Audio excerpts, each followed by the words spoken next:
Il était une fois le quartier du Wharf Jérémie à Cité-Soleil. La zone côtière du Wharf Jérémie était en 2012 un espace totalement insalubre, sauvagement occupé, mais pourtant vibrant. Vibrant de par les activités commerciales générées par le port et le marché, même si du marché, il ne restait que des vestiges suite à un incendie.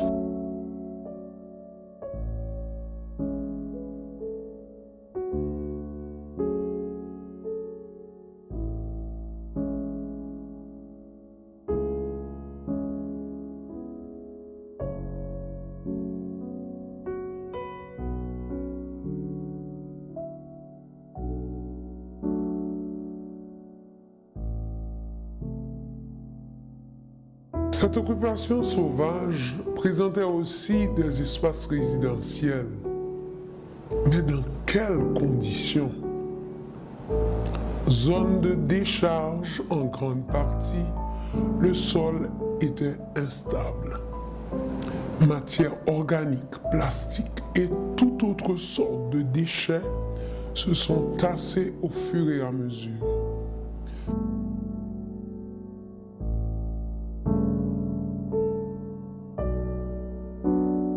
Pourtant, un camp de sinistrés en matériaux de récupération s'y était installé au lendemain de 2010 et un véritable village s'érigeait sur des couches superficielles récentes de remblais peu appropriées à la construction.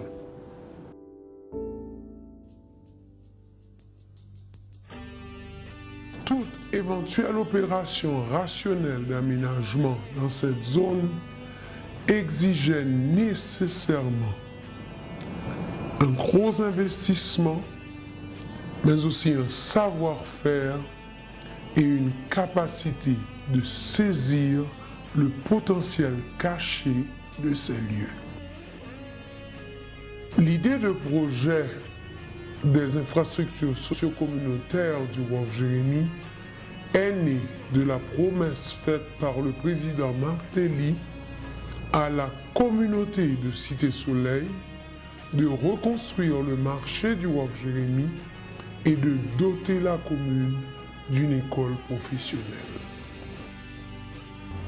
Le ministère de la Planification et de la Coopération externe a mandaté une firme haïtienne, le groupe Tram, pour mener à bien les études techniques d'exécution et la supervision des travaux de ce projet. Cependant, étant architecte et planificateur, il m'a fallu une seule visite, pour comprendre la beauté cachée sous ces détritus et fatras.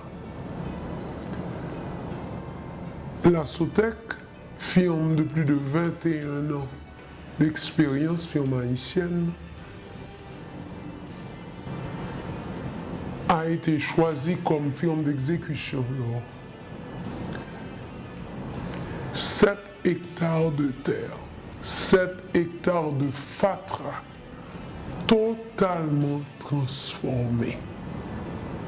Il fallait une technologie, un savoir-faire clé, mais surtout la volonté politique et le savoir-faire étaient au service du bien commun. Ce lieu délaissé a été transformé en un véritable complexe.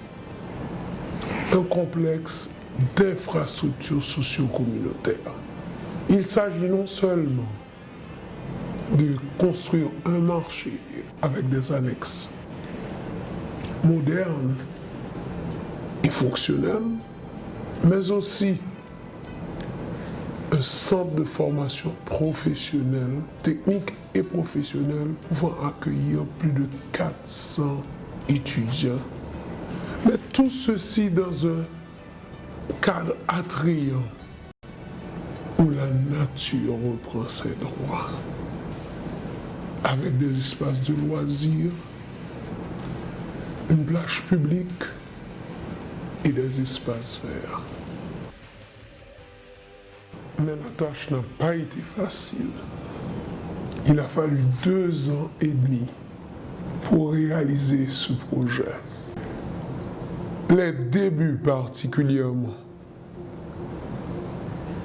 ont été cruciaux parce que le terrain, entre-temps, était encore plus occupé et sauvagement occupé.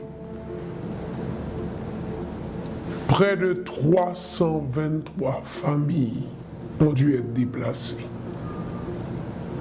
Mais nous avons compris qu'avec le dialogue avec la communauté, tout était possible.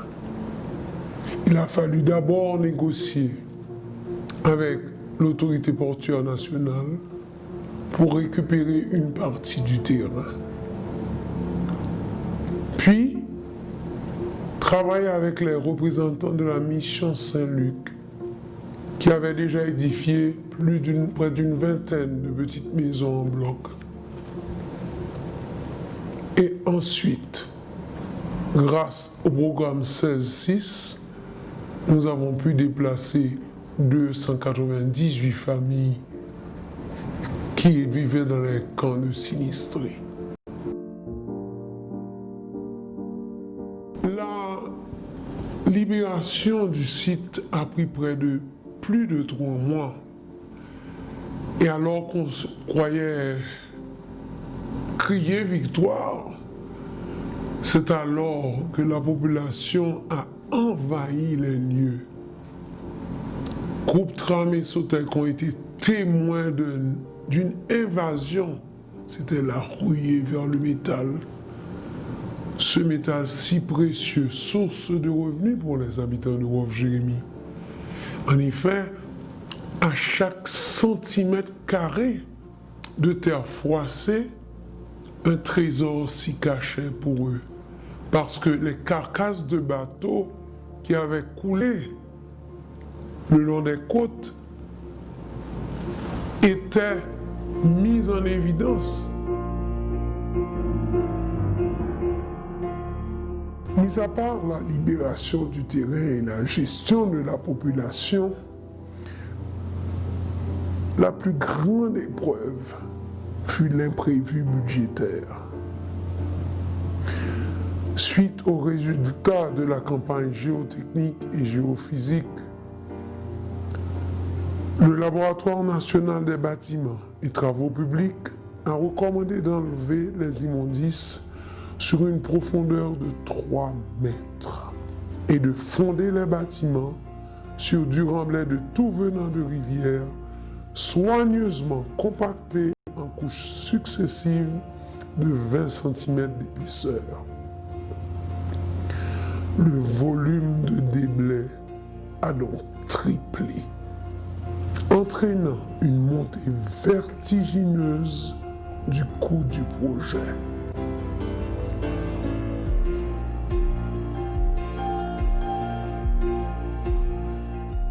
La pilule fut difficile à avaler. Après plusieurs séances de travail avec le groupe Tram et avec la volonté acharnée du président de la République de respecter sa promesse, le MPCE, le ministère, a su gérer. Le montant des travaux fut arrêté alors à 23,9 millions de dollars, et ce, dans le respect des provisions légales haïtiennes.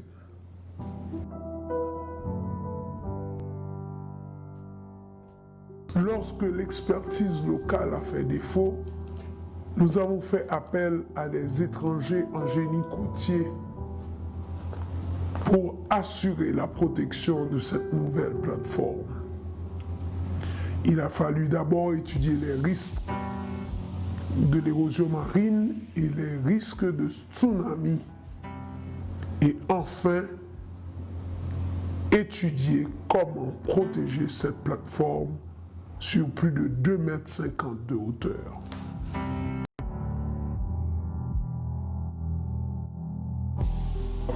Ça a été vraiment un travail de dur labeur. En Remblai, nous avons étalé, compacté près de 19 850 camions. En Déblai, nous avons évacué 9 854 camions. Pour réaliser la protection du littoral contre un éventuel tsunami, nous avons utilisé près de 10 000 camions de roche, en moyenne des camions de 15 à 16 mètres cubes. Et nous avons construit 36 bâtiments dont la majorité sont en structure préfabriquée et galvanisés à chaud pour les protéger.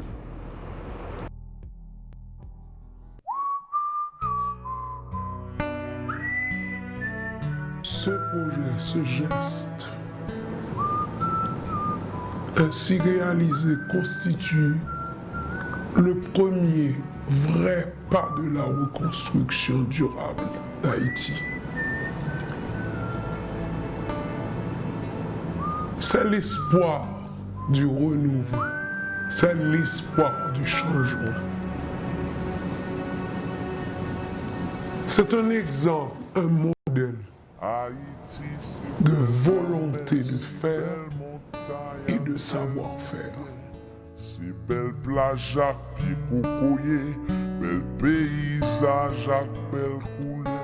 Le groupe Tram est fier d'avoir contribué à cette grande œuvre, celle du changement, celle de la reconstruction durable, mais surtout celle d'un nouveau départ pour Cité Soleil, pour Haïti.